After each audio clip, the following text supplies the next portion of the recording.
Okay, so now I'm ready to bevel off the bottom of the seat, and then we can put this undercarriage together. So of course, this is all draw knife work right here, and so the first thing I'm going to do is knock off these corners, and you could come across this way and come across that, and then do the corner, and I've done it that way. It just seems to work out better for me if I knock that corner off.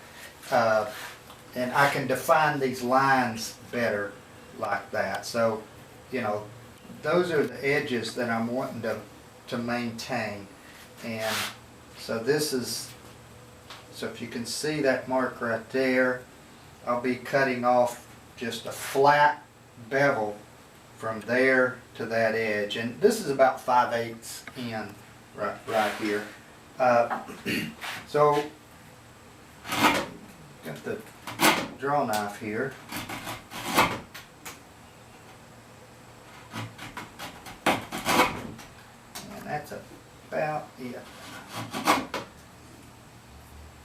A little bit more up here. There we go. Okay. Now I can redraw that line.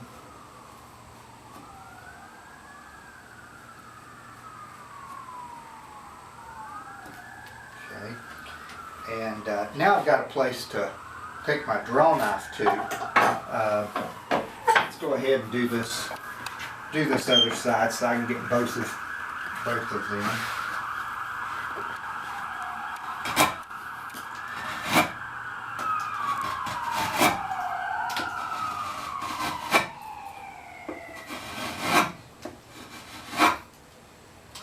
Well, there's nothing like a sharp draw knife and good eastern white pine. Beautiful combination.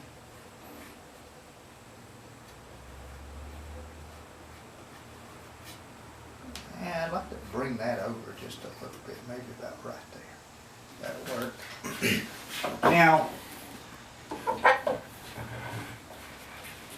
I can start cutting across here. Now one thing that's going to happen is, because I've carved from the bark, from the pith side over here, and this is the bark side, when cutting in this direction, these growth rings are going to be hitting that blade parallel, which is not what you want. You'll see it, and you can even hear that right there. It's hitting those growth rings, and it's hard to skew it enough to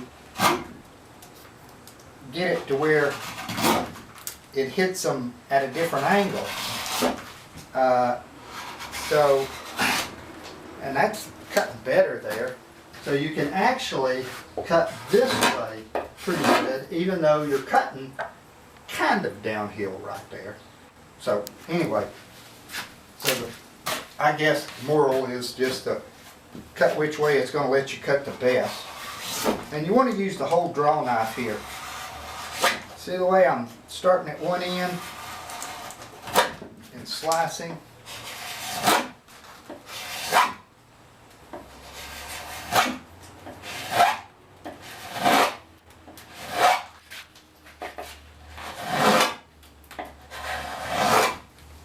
So you hear the sound over here because those growth rings are hitting me perpendicular now. It's cutting better than right over here. Even though I am kind of cutting downhill. But I'm skewing it so much, I'm overriding that.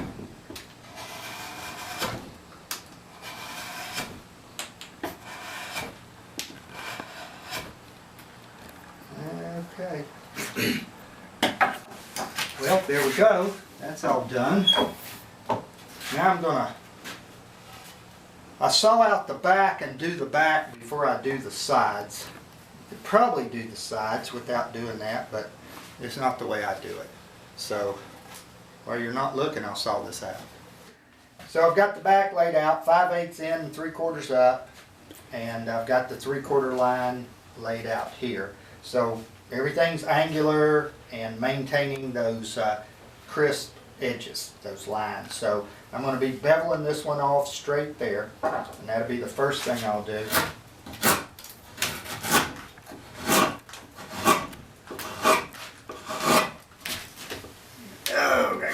these here.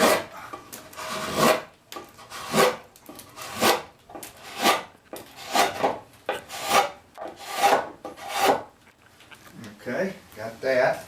Now, what will I do first? I guess I'll get this part. So this part's kind of tricky to get. The bevel was easy, but here I keep this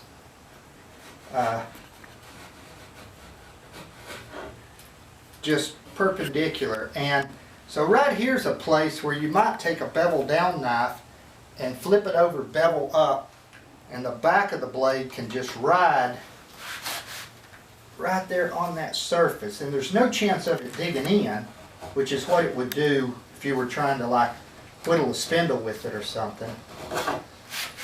And if you skew the knife and slice it,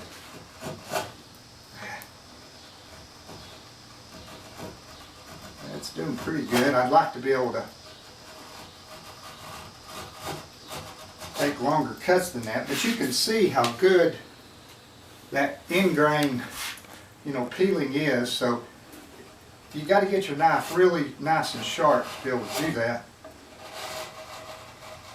But that's part of the exercise of this whole chair, is if you hadn't been getting your knife to that level, then you need to. So now my hands are hitting there, and I came down a little bit too deep at that point right there, and so I'm going to straighten up my line. There it goes. Just straighten it up just a little bit. Okay, so now I'm going to get this part, and this is slightly concave, so I'll see what it'll let me do right here. And you see it's going to be, and it's starting to tear out a little bit up there. It'll tell you, just got to listen to it.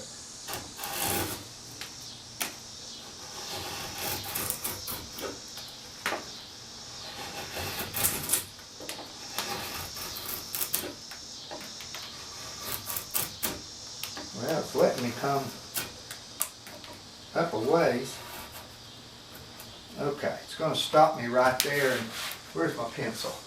So there's the line that I want to hit. So I've got this edge that I've maintained, and now I want to establish that edge right there.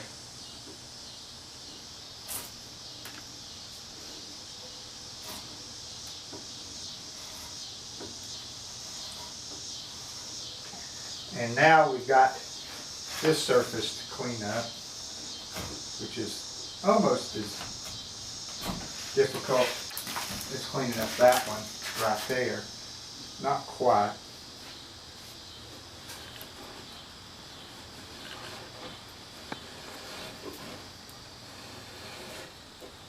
So, I keep harping on using the whole knife, slicing from one side all the way to the other. It takes a lot less power to cut, and then you get a lot more control too.